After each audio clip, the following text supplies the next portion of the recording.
This is the evening news of Friday, April 4, 2014. I'm Michael Young. Thanks for joining us. Making the headlines tonight. Justice for All pulls out of APNU. A massive shakeup is planned for the Ghana police force. Man jailed after threatening to chop his wife's neck off. Global technology testing satellite internet service. Amerindian minister and Amerindian opposition MPs square off. And the shortage of road materials is hampering work. It's now time for the news in detail. The Justice for All party, led by Chanjanarayan Sharma, has now pulled out of a Partnership for National Unity. The party's justification for bailing out of the coalition is contradicting. However, details from Alexis Rodney. The resignation of Jaipal Sharma from the National Assembly on Thursday has now resulted in the Justice for All party pulling out from the coalition, a Partnership for National Unity. Speaking with the Evening News earlier today, Sharma expressed disappointment that no one from the opposition benches stood up in his defense when the Education Minister Priya Manichan alluded to him during a debate on rapists and pedophiles. According to him, had it been a government member who was offended, the response would have been different. He remains firm in his position that he will no longer be a part of the National Assembly or APNU. I don't want to be a part of the APNU to let them show that doubt in the APNU. Say they have people of poor quality, poor in terms of the character. Okay, I don't want that. I'm going to be in politics. I'm going to keep in my Justra party, which my father is the leader, and I'm going to fight our election. According to Sharma, he is not attempting to sabotage the APNU, noting that he was well supported during his stint in the coalition. He posited that APNU has sufficient time to replace him with someone that is more competent. I resigned at a time where I gave the opposition opportunity to replace me with somebody competent, somebody more vibrant. Competent in terms of debating. I'm not competent because of what Priya said and I said I'm quiet. I'm incompetent because I didn't represent myself. They need more vibrant people in the assembly to teach the PVP a lesson. I am not that kind of person. I am not a rowdy person. I don't heckle anybody. So you need to fight fire with fire in there. So I remove myself because I think you need to have somebody more vibrant. But don't you? So you're not vibrant enough in essence, you're saying? As to fight with them in a dirty way. Addressing the press at the leader of the opposition's office, APNU member Dr. George Norton told the press that Sharma was an asset to the coalition. According to him, the coalition has not selected a replacement for him, but APNU has competent people to fill the position. Sharma tendered his resignation to the National Assembly on Thursday after the Speaker Raphael Trotman lifted a ban on Education Minister Priya Manichan. According to him, a direct apology should have been given to him by Manichan. Thanks, Alexis. Two of the most controversial senior police officers are expected to take command of one of the more difficult policing divisions as the new Commissioner of Police, Silal Pasod, makes his adjustments with the aim of enhancing the effectiveness of the force. We're joined by Bisha Mohammed. The Evening News understands that Assistant Commissioner of Police David Ramnarayan will take over leadership of a division from retired Assistant Commissioner of Police George Riefhaus and will be assisted by Senior Superintendent of Police Clifton Hicken as the second in command. At 40, Ramnarayan was appointed Assistant Commissioner of Police and took over E&F divisions. After some controversial comments during a back-and-forth heckling between him and the Minister of Government in relation to police spending, he was transferred to police headquarters to work in the administrative section. Hicken, on the other hand, also faced dark days during the Linden uproar, which led to the death of 3 persons and several buildings being burnt. He appeared before the Linden Commission of Inquiry, where he was interrogated after he was accused of giving the order to shoot. However, Hicken was tipped to take over from Assistant Commissioner of Police Eric Bassant when he retires, but the division is now expected to be led by Superintendent of Police Ian Amsterdam. Superintendent of Police Errol Watts, who once headed the Police Narcotics Branch, is tipped to head the Tactical Service Unit, while Superintendent Curley Simon, who was in charge of Tactical Service Unit, will be heading the Guyana Police Force Training School. As was expected, Vincent Cuthbert, who was a Deputy Crime Chief to Silal Pasod, would have taken the post as Crime Chief, but this was not the case. Senior Superintendent Leslie James, who once headed the special branch, will become the new head of the Criminal Investigative Department. Bishar Mohammed, The Evening News. 39-year-old Randolph Banarsi of Lima Village, Essequibo Coast, was jailed for 3 weeks for the offense of using threatening behavior to his wife. The father of 4 appeared before Magistrate Snell Scarce today at the Study Magistrates Court. It is alleged that on Wednesday, April 2, at Lima, Essequibo Coast, the defendant threatened to chop his wife's neck off with a cutlass while he was under the influence of alcohol. The unrepresented defendant pleaded guilty to the charge. In this report, you will hear that Agriculture Minister Dr. Leslie Ramsamy has said that April 18th will see the first shipment of rice from Guyana arriving in Venezuela for this year's crop. Her details in this report. Agriculture Minister Dr. Leslie Ramsamy says that the agreement between Guyana and Venezuela for the shipment of rice still stands despite predictions that it would have been severely affected by the unrests in the neighboring country and the challenges to the Maduro government. He told the National Assembly last evening that Venezuela will access the rice shipped there in another week, while maintaining that some 38% of the crop this year has already been harvested. Mr. Speaker, in 2012, 70% of our export went to Venezuela. In 2013, 58% went to Venezuela. In 2014, even though the absolute amount will be about the same, it will be only 38% of our export because we are growing the market. It is at this point, Mr. Speaker, that I must say that we expect the first shipment of rice and paddy to Venezuela to arrive in Caracas on April the 18th. The minister further explained that the $500 million that were allocated to the rice industry should not be seen as a handout, but rather an investment in the rice sector, given its contributions to the country's overall development. Mr. Speaker, just before I came here, I looked at the latest statistics. 38% of the crop has been harvested in the first crop, and the production is 125,000 tons with 5.5 tons per hectare, among the best in the world. Mr. Speaker, I reject outright. Don't worry, my friend Keith Scott, the honorable member, because I'm not picking on him, but I reject outright that the $500 million in the budget is a handout to our farmers. See, the rice industry contributes 5% of GDP in Guyana in 2013 and accounts for more than $240 million in export earnings.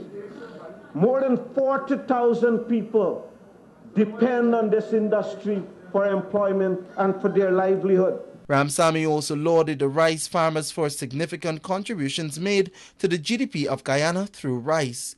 Last year, Mr. Speaker, we invested in fertilizer to reduce the cost, and we saved the farmers $800 million. This year, we will again influence the market by forcing it to drop below $5,000 per bag, and we expect to save the industry $1 billion in 2013. In addition, we will procure a number of laser levelers to locate in regions 2, 3, 4, 5, and 6 to help increase yields. Further, we will expand our research facilities to introduce higher yielding seed paddy. This year we will spend $70 million to operationalize the number 56 seed facility and introduce a larger storage capacity for the industry. For the Evening News, Michael Young reporting. Global Technology is currently testing its satellite internet service with the intention of launching the internet service in Guyana in a few weeks. We're joined by Jomo Paul, who has details in this report. Global Technology is preparing to launch the first ever satellite internet service in Guyana for business and personal use. This is according to the company's CEO, George Melvin, who, in an interview with this newscast, explained the new internet service. So for the first time, we are bringing into Guyana a solution that home users can use, and it's a satellite-based solution. In the past, mostly satellite services were used for like miners and stuff, and there's something called a SLA, which is Service Level Agreement.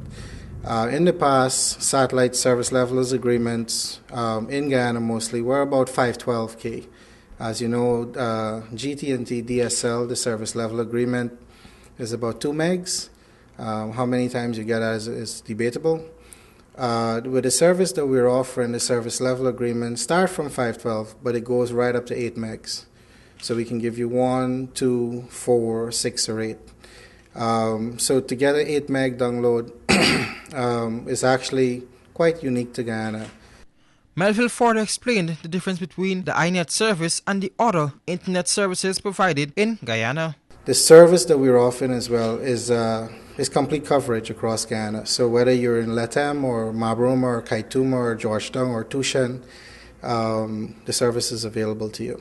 Very easy to set up, and your monthly rates are, I believe, comparable with what you're getting from GT&T. And as I said, the service levels that we're offering, the different service levels agreements, the different service level agreements are definitely different from what you'll get from DSL. The CEO further explained the stability of the service that would be provided through iNet. The broadband service that you get right now, this SLA is only 512.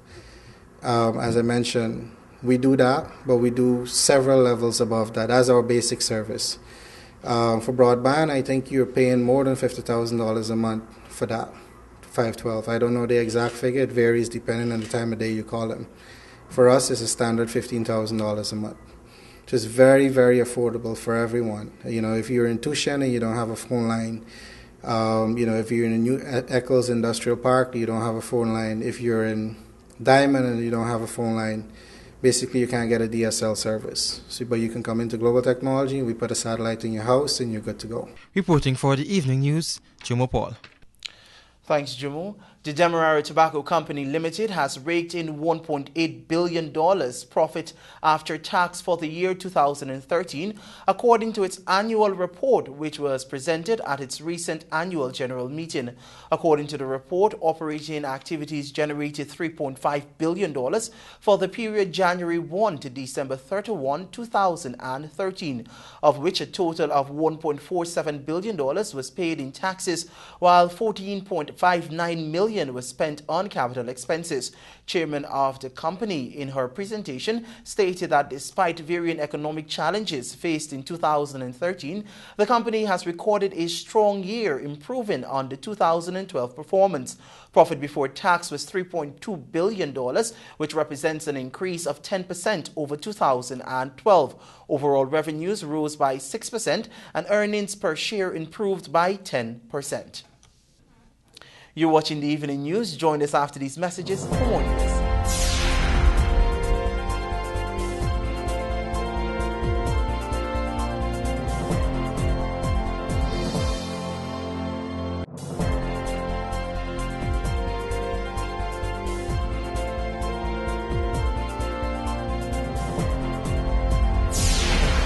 Welcome back. This is the Evening News. Amerindian members of the National Assembly sitting on the opposition benches are accusing the government of manipulating the Amerindian population. Let's find out why in this Alexis Rodney report. A Partnership for National Unity Member of Parliament Renita Williams today accused the People's Progressive Party Civic of manipulating Amerindian people and implementing projects without consulting the people who will be affected in the long run. Williams received the support of her colleagues Dr. George Norton, Sidney Allicock, and Dawn Hastings. What people fail to address, right? That Amerindian people on the whole, we are very simple people, right? But I think that the government, from the PPP government and the ministry and the minister, they fail to come in. They just come into our community without the knowledge of Tushaus and other residents, I would say more they come and impose on us, and we have to accept whatever they say. Speaking at the office of the Leader of the Opposition earlier today, Dr. Norton told the press that the 2014 budget disregards hinterland development needs, saying that while the hinterland mining and logging resources have been exploited to enrich the national treasury, physical infrastructure remains undeveloped. Potaro-Siparuni Region 8. The budget does not address the need for a road network. The absence of roads is the greatest obstacle to the development. Household expenses as a result are at their highest level ever. The vital 180 kilometers long Bartica-Potaro Trail is in dire need of reconstruction. He noted with distress government's failure to institute preventative measures to calm residents' fear of another gastroenteritis epidemic. Although government reports indicated that only 3 children died during the outbreak in 2013, the opposition remains firm in its position that 10 children died and more than 500 hospitalized. MP Hastings said too that young Amerindian men and women are driven into the mining sector over the lack of job opportunities. The majority of the children who leave school, they return home without having a second chance to further their education. They remain at home and they get frustrated because they will have to help to bring in some income for the family. And so they are forced to leave their homes to go into the dangerous gold and diamond fields. Not as technicians or mechanics, but as laborers in most cases. They have to be working in that slushy, dirty environment just to get a few dollars to help maintain their home. They are therefore calling for a promulgation of a budget that can harness the hinterland's economic potential, encourage investment, and protect the people from poverty and environmental hazards. Thanks, Alexis. But the Amerindian Affairs Minister, Pauline Sukai, says Amerindians are blazing the trail with respect to development under a green economy, pointing out that they stand to benefit from a US $6 million over the next 3 years under the low-carbon development strategy. Svetlana Marshall has details in this report. 166 Amerindian villages and communities will directly benefit from US $6 million, expected to be released from Norway under the low-carbon development strategy. The US $6 million forms part of the total sum of US $60 million, which will be used to execute low-carbon projects that would transform the economic landscape of Amerindian villages and communities. We have already notify this nation that 26 such projects are at various stages of implementation, and these include agriculture, aquaculture, ecotourism, logging, village enterprises, just to mention a few. The government has also made significant progress in the area of titling and demarcation, with the National Judicial Council receiving $10 million in October 2013 to address the remaining applications for land titles to Amerindians. In the next 3 years, this $10.7 million, which are allocated from GRIF funds to address the outstanding request, will commence. Mr. Speaker, today the Amerindians are the largest private landowners, with collective rights over more than 14% of Guyana landmass. According to her, this signals the PPPC's continued commitment to the development of the lives of more than 70,000 Amerindians. In 2014, $796 million has been allocated for the continuation of the Youth Entrepreneurship and Apprenticeship Program, an initiative that will continue to provide training in computer literacy in the coastal and hinterland regions. Svetlana Marshall reporting for the Evening News. Brain Street Group Chief Executive Officer Lance Hines has been elected president of the Georgetown Chamber of Commerce and Industry, taking up the mantle from his predecessor Clinton Erlin, whose 2 terms recently came to an end. Details in this Svetlana Marshall report. Lance Hines, the president of the Georgetown Chamber of Commerce and Industry, said he will continue the work of the chamber. Special attention will be given to the reconstruction of GCCI's secretariat, Hines said on Thursday. In terms of activities, one of the main things that we are going to be doing this year is looking at the rebuilding of our secretariat. It's long overdue. The designs are in, the proposals are in. The next activity now is to go to tender to get suppliers for the entire activity. So we're in the process of doing that. Additionally, the Chamber will roll out a series of seminars focusing on human capital and leadership. A distinguished lecture series will also be launched. GCCI's annual business magazine will also be launched in June, and research activities will continue, Hank said. There are some research activities that are currently ongoing. Intellectual property legislation is something that we're looking at. We are looking at the moment to see what is the effect of the lack of current legislation is in business, in society. In addition to Hines, the new Executive Management Committee for the fiscal year 2014-2015 comprised Senior Vice President Vinu Diagra of Diagra Business Limited, Guyana, Junior Vice President Padma Prashad of Ansamacall Trading Limited, Guyana, Secretary Nicholas Boyer of National Hardware Guyana Limited, and Treasurer Ian Grant of Republic Bank, Guyana Limited. The executive body was elected by a 21-member council on Thursday.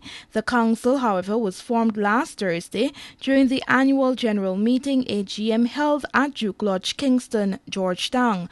Erling demitted office 2 Thursdays ago after serving 2 full terms. GCCI's laws and regulations only allow for a president to serve 2 terms. He is the youngest president to grace the chamber.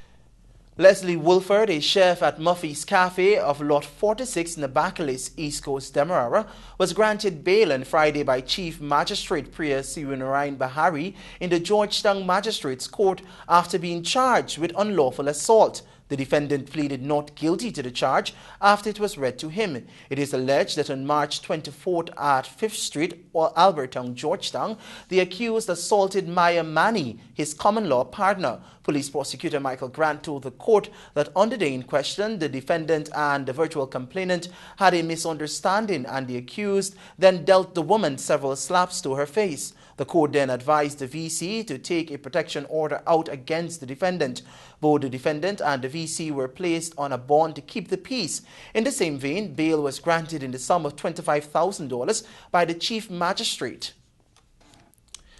Attorney General and Legal Affairs Minister Anil Nandlal said the government is awaiting a response from the Council of Legal Education regarding the automatic entry of Guyanese students into the U Wooden Law School, Trinidad and Tobago. In a statement, Nandlal said government expects the response will be favorable to the Guyanese graduates.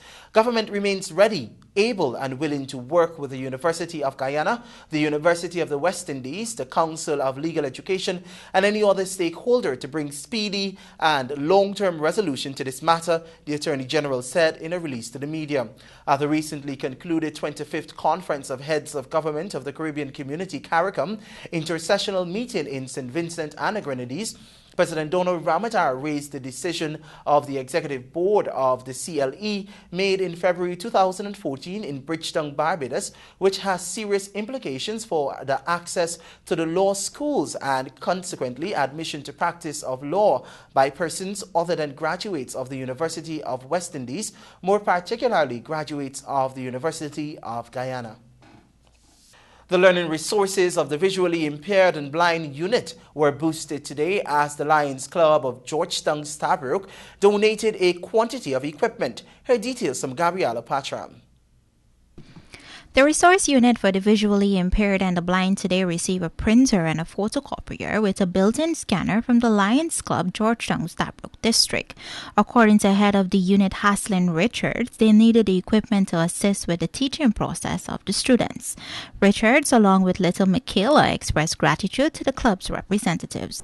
I received a phone call about 4 weeks ago asking us what is it that we need. So immediately I said that we need this printer, scanner, copier that is going to assist us with most of all the work of the children's work, because we will have to scan their work so that they can be independent, where the JAWS on the computer can read back the work for them.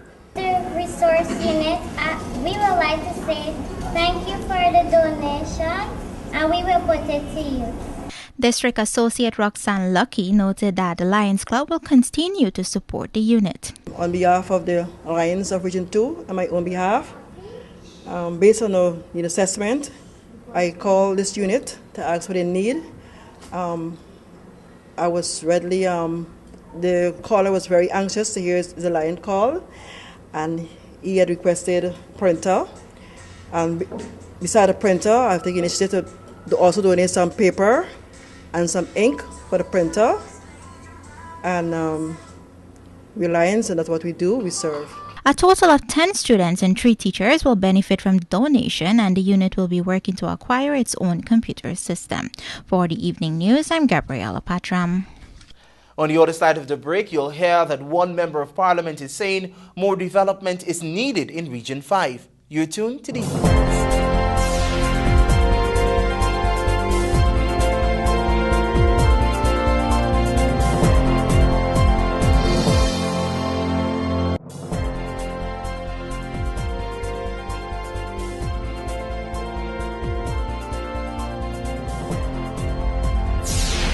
Welcome back. Thanks for staying with us.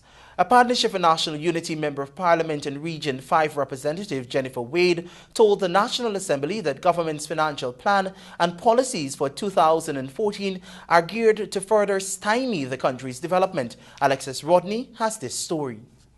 Wade was at the time debating the 2014 national budget on Wednesday, highlighting the strenuous circumstances faced by residents of Region 5. She reminded the House of the representations she made back in 2013 for residents of the region. The situation, she lamented, remains the same. Although persons are being paid large sums of money by this government to do a house-to-house campaign to find out people's problems. Mr. Speaker, the problems are before us. So what is the purpose of this exercise? I will again remind the government of a few of these problems that still exist and is of great concern to the people. Disclosing the issues faced by residents, Wade pointed to the exorbitant toll to cross the Berbice River Bridge, the unavailability of jobs, improper drainage and irrigation, murder and robberies, abuse and suicide, the lack of proper health care facilities, the lack of electricity and irregular supply of potable water in some areas, among other things. Mr. Speaker, unemployment has created an army of beggars, drug addicts, destitute people, wandering boys and girls, and street children. Mr. Speaker, university graduates, talented teachers, nurses, and thousands of ordinary people or citizens race to migrate from their homeland. I can go on and on with the problems, but these are some of the problems that need urgent attention, yet the government ignored the needs of the people. The Member of Parliament then blasted the housing and water sector for its inability to work towards the regularization of squatters' settlement in the region. She pointed out that residents of number 22 Bel Air have been squatting in the area for many years. She said that they have been pleading with the government to regularize the area since there is a desperate need for electricity and potable water. All these have fallen on deaf ears, the parliamentarian said. Reporting for the evening news, I'm Alexis Rodney. A 2014 to 2015 National Action Plan has been launched by the Home Affairs Ministry. However, specific organizations have not been contacted to have their say on the action plan. More details from Gabriella Patram. The Home Affairs Minister will be rolling out a new National Action Plan 2014-2015 for trafficking in persons (TIP). This plan will guide ongoing efforts by seeking to reduce vulnerability to the lure of traffickers, expanding sensitization and awareness, broadening the involvement of civil society, and strengthening law enforcement response. This action plan, however, is not detailed, and major organizations such as Red Thread and the Women Miners Association have not been contacted to have their opinions put into to the TIP action plan. Directors of both organizations say that they are grateful for such a plan and hope that the relevant authorities will make contact with them very soon. Additionally, the task force will be focusing on strengthening the interagency protocol for responding to TIP, enhancing the capacity of law enforcement agencies to investigate TIP, and enhancing cooperative and enforcement mechanisms among neighboring countries to convict traffickers and protect victims. There have also been specific initiatives such as surveillance at hinterland locations and checkpoints and training of members of community policing groups to support preventative measures and lectures to schools. For the evening news, I'm Gabriella Patram. Thanks, Gabriella. 18-year-old Andre Christian, a mechanic of Lot 846 Aurora Essequibo Coast, was remanded to prison today by Chief Magistrate Priya Bahari in the Georgetown Magistrates Court after being charged with the possession of cannabis for the purpose of trafficking. The defendant pleaded not guilty to the charge. It is alleged that on April 3, in the vicinity of Stabrook Market, Georgetown, the accused had in his possession 33 grams of cannabis for the purpose of trafficking. Police prosecutor Michael Grant told the court that on the day in question, the accused was walking in the vicinity of Stabrook Market when a plainclothes rank of the Ghana Police Force observed the defendant acting suspiciously. The rank then approached Christian and conducted a search with the defendant's permission. During the search, a plastic bag full of a substance suspected to be ganja was found in the crotch of the accused. The defendant was then told of the offense and arrested. Bail was refused by the Chief Magistrate. The accused is expected to make another court appearance on May 8, 2014. On the other side of the break, Agriculture Minister Dr. Leslie Ramsamy says that sugar is on the way to recovery. This is the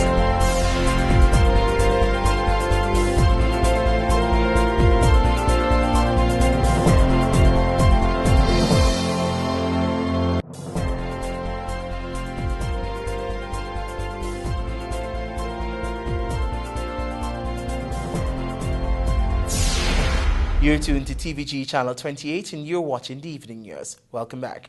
Agriculture Minister Dr. Leslie Ramsamy, during his budget presentation in the National Assembly on Thursday, announced that the production targets for the Ghana Sugar Corporation are being achieved despite the industry's dismal showing last year. Here are more details in this story.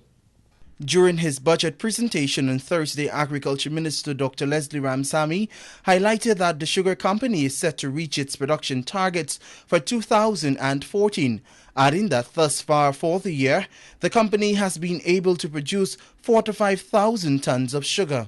It is not the first time, as the Honorable Member Komal Chand told us before, that sugar is in distress. I grew up in the sugar industry, and I know. But Gaisuko will recover, and 2014 will mark the turning point in the performance of Gaisuko.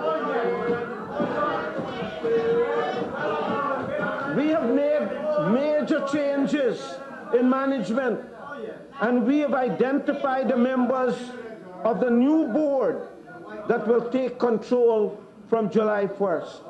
The Guyana I see is a Guyana in which sugar continues in the long term to be a sweet story.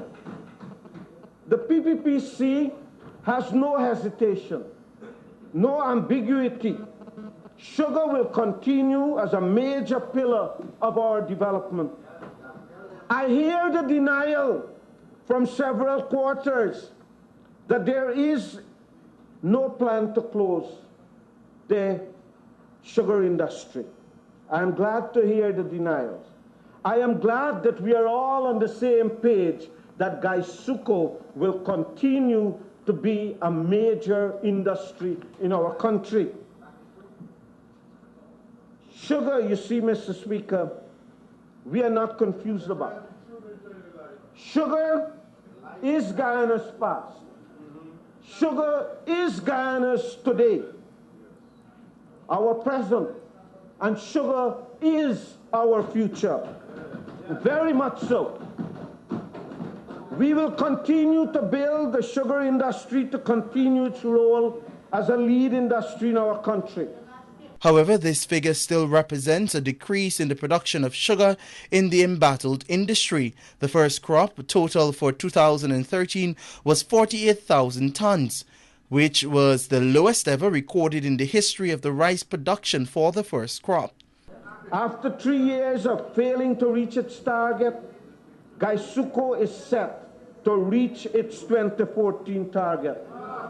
In the last 5 weeks, Mr. Speaker, in the last 5 weeks, Gaisuco has reached 45,000 tons as of yesterday, and an average of 9,000 tons per week.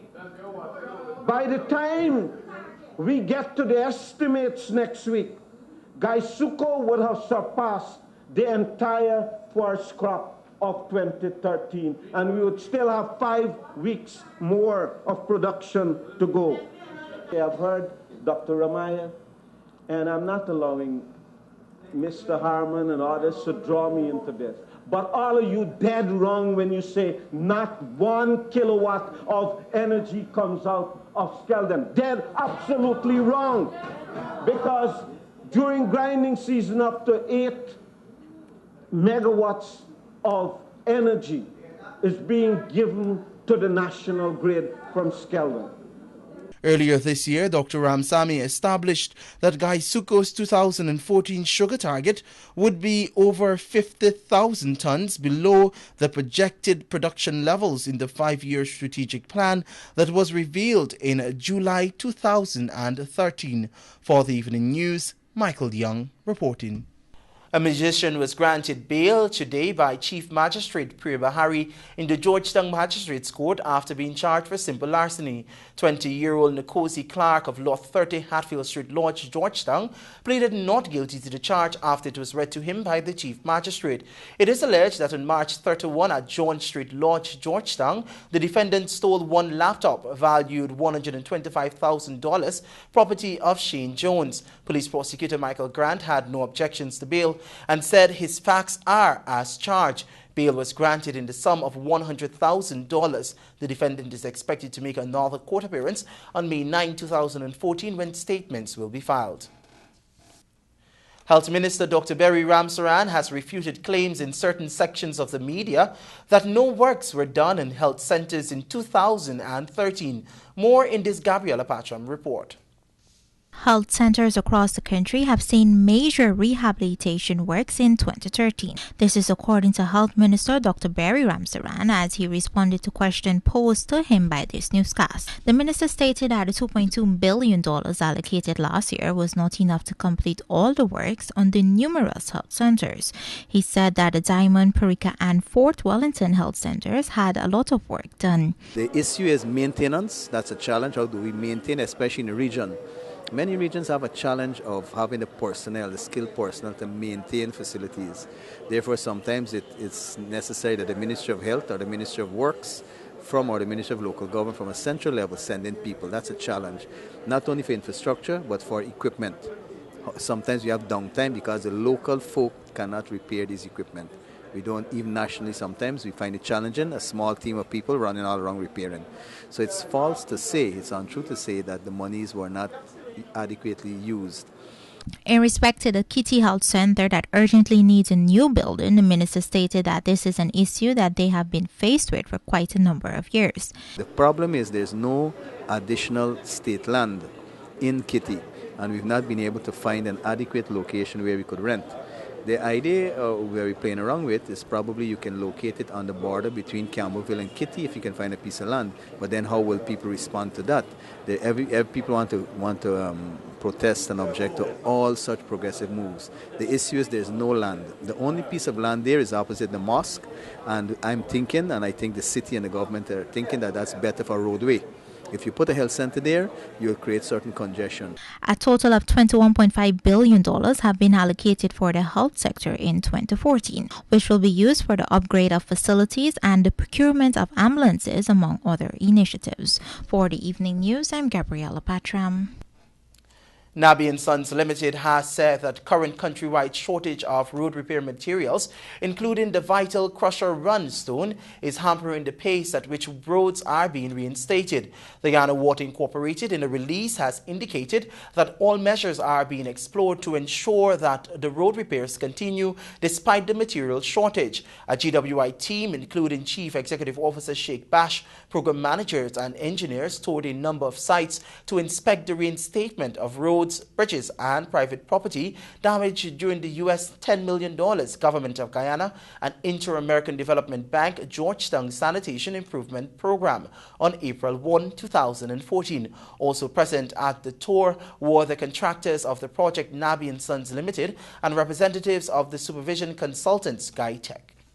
The Canadian Oil and Gas Exploration Company has said that although the legal dispute between itself and rivalry oil company Repsol is ongoing, it feels strongly about the outcome of the case. Alexis Rodney has details. CGX General Counsel and Secretary Michael Gallego told this newscast that the injunction against Repsol is still in place, preventing it from farming out interest areas in the Georgetown-Kanuku block. CGX Energy Inc. had announced that its wholly owned subsidiary, CGX Resources Inc., had obtained an injunction order from Guyana's commercial court, restraining the company from proceeding with the 30% farm out of the Kanuku petroleum prospecting license. Late last year, the company had sought the assistance of Pacific Rubiales Energy Corp. to reinterpret seismic data, which will define a new prospect on the quarantine PPL. Gallego said that the company is still on schedule. In the short term, the company may likely require additional equity financing and may seek to widen its shareholder base with a view to longer farm-out transactions to enhance shareholders' value.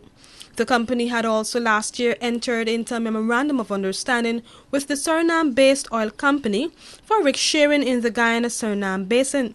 The two parties agreed to form a group with the objective of increasing negotiating power with a rig contractor. Gallego said that the cost of drilling an offshore well is very expensive, but with the 6 to 8 wells being drilled in the Guyana-Suriname basin over the next 2 years, the company is well positioned to have some savings due to its membership in the group. He said that the two bodies will likely finalize definitive agreement between this month or next.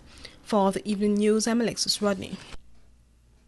In this report, you will hear that PPP Member of Parliament Indra Chandrapal has said that the opposition members in the National Assembly continues to block Guyana's development. We're joined by Gomiti Gangadin. Indrani Chandrapal says that the combined political opposition is blocking development and progress in Guyana, and this is evident in all that they say and do in the National Assembly. She made the statement during her presentation on the 2014 national budget in the National Assembly on Thursday. During the presentation, the PPPC stalwart noted that the opposition has its own agenda and seemed to deliberately ignore the progress which is made by the government. We have heard the various ministers providing enough information on their respective sectors. We have heard of the various initiatives and projects which have created thousands of jobs for citizens. But you know what? Some of my honorable colleagues across the table do not see anything happening. You know, there is a saying, there are none so blind as those who do not wish to see. As far as the opposition is concerned, we have not done anything good for Guyana. Well, it is their preferred view.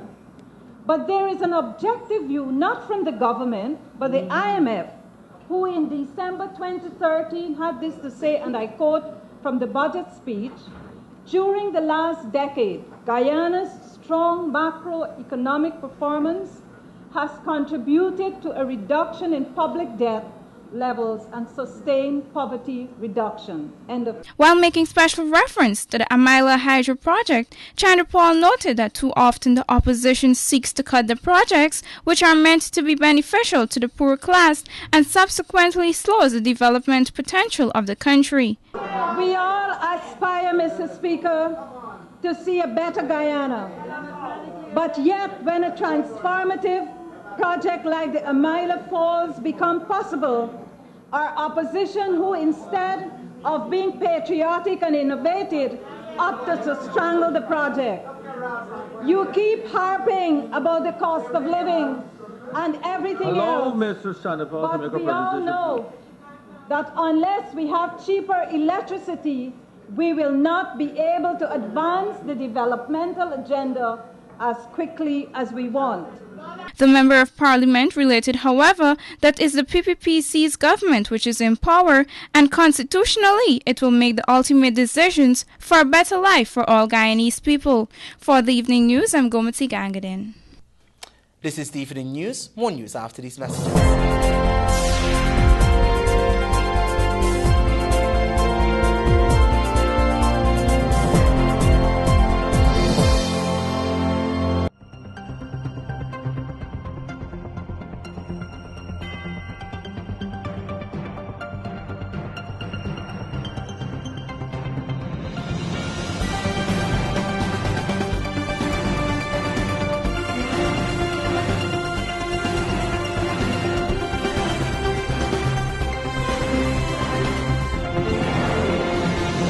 Welcome back. You're watching the Evening News. It's now time for a look at what's happening in the world of sport. But first, your headlines.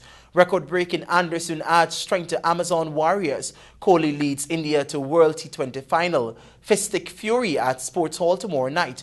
And from Mecca to Mackenzie to renewed Linden-Georgetown rivalry. Our sportscast is brought to you with the kind compliments of Macorp. We believe that everything worth building should be built just once. But that is why we build on culture, on trust, on integrity. We exist to do more, better, faster, safer. Your success depends on the foundation it's built on.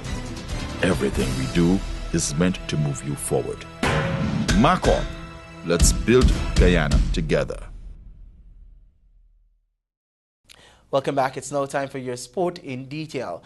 The Guyana Amazon Warriors played a superb shot ahead of the start of the Limacol Caribbean Premier League by snapping up the record-breaking New Zealand batsman Corey Anderson as the international franchise player. Anderson's presence would no doubt strengthen the South American-based franchise, which finished runner-up to Christopher Gale's Jamaica Tallawahs in the inaugural competition in 2013. Here's Avinash Ramzan with this report. Corey Anderson had always been known for his powerful striking, but he took it to a new level on New Year's Day 2014 when he broke the world record for the fastest ODI 100 with a 36-ball onslaught against the West Indies in Queenstown. It came at a time, a few months after he scored a century in his second test, that Anderson was suggesting he was ready to fulfill the potential spotted in him as a teenager. Anderson, who would not look out of place in the All Blacks front row, became the youngest New Zealand player to gain a contract when, at 16, he was awarded a deal that Chris Harris declined. Anderson had already appeared for Canterbury the previous year, and within a year, he had played for New Zealand A as well as in the state final. A left-arm pace bowler and middle-order batsman, Anderson played in the Under-19 World Cup in Malaysia in 2008, and 2 years later, again made the squad for the tournament, which was held at home in New Zealand. His memorable innings on New Year's Day certainly caught the eyes of T20 franchises around the globe, none more than the Mumbai Indians, who snapped him up for this year's Indian Premier League. Now, the Guyana Amazon Warriors have followed suit, adding much-needed firepower to what pundits believe is a well-balanced team capable of going one step further and claiming the title in 2014. The Guyana Amazon Warriors team comprises Sunil Narain, Mohamed Hafiz, Lendl Simmons, Dinesh Ramdin, Martin Guptill, Krishmar Santoki, Christopher Barnwell, Versamy Pemal, Runsford Beaton, Navin Stewart, Stephen Jacobs, Leon Johnson, Robin Backus, Corey Anderson and Trevon Griffith. Thanks, Avinash. Quite an interesting report.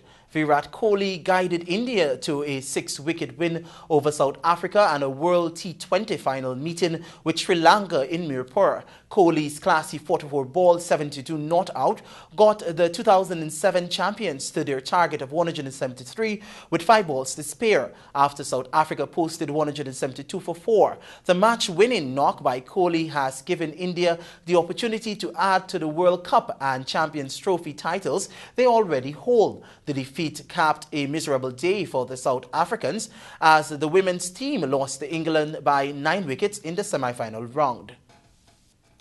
Boxers for tomorrow's card dubbed Jamaica Invasion have all expressed confidence of coming out victorious when the cards gets underway at 2000 hours at the Cliff Anderson Sports Hall. Avinash Ramzan met with the boxers today and he filed this report. The card will be headlined by Dexter Marks putting up his WBC Kabofe flyweight belt against the Jamaican Rudolph Hedge in a 12-round contest. In the main supporting clash, Mark Austin of Guyana will trade punches with Devon Moncrief of Jamaica in an 8-round junior middleweight bout, while the other 3 fights are all 4-rounders. Romeo Nerville of Guyana will take on Jamaica's Kemal Russell in a super middleweight clash. Hometown boy Quincy Gomes will face Toriano Nichols of Jamaica at lightweight, while in an all-local showdown, David Thomas will confront Richard Williamson at super lightweight. No, it's a cutting edge. I'm back. I have an unfinished job and I'm here to do it.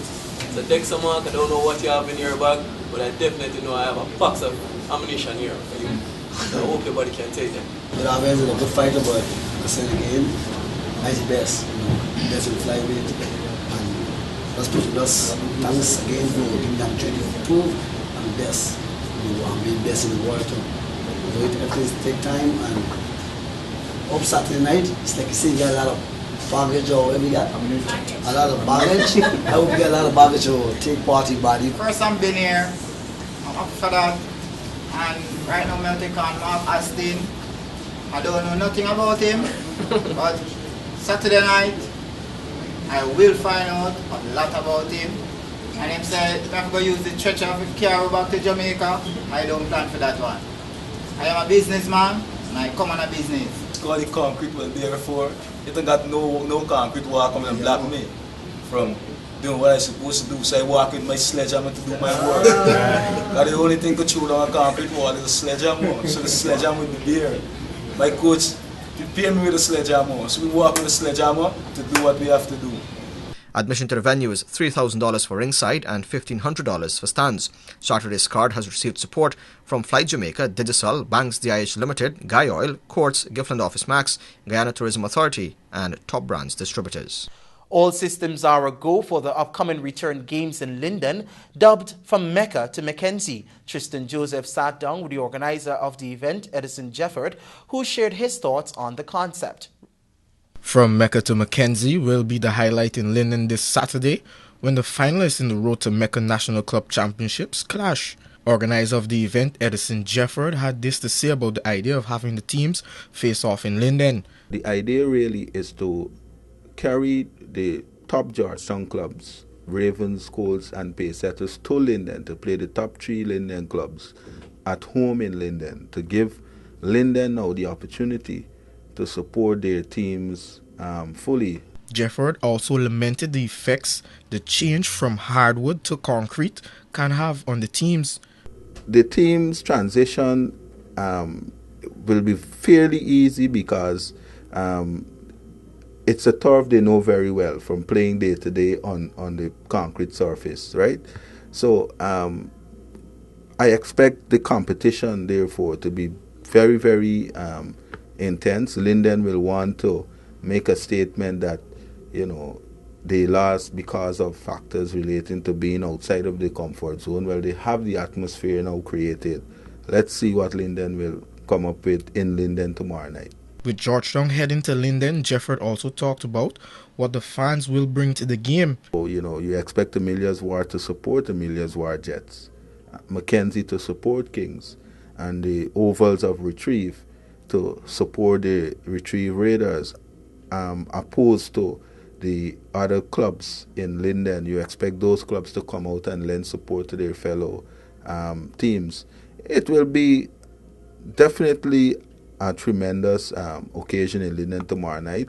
Action is expected to start from 19 hours with finalists Ravens taking on Retrieve Raiders, while Amelia's Ward's Jets will battle Bounty Colts and Pace Setters will battle Kashif and Shanghai Kings.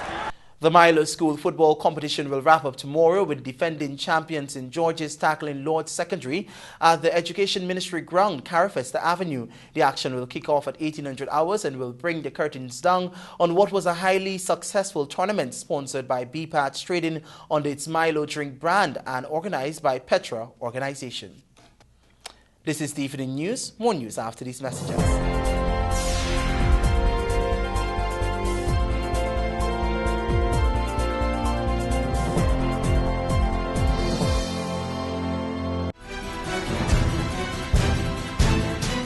believe that everything worth building should be built just once. That is why we build on culture, on trust, on integrity. We exist to do more, better, faster, safer. Your success depends on the foundation it's built on. Everything we do is meant to move you forward. Mark on. Let's build Guyana together.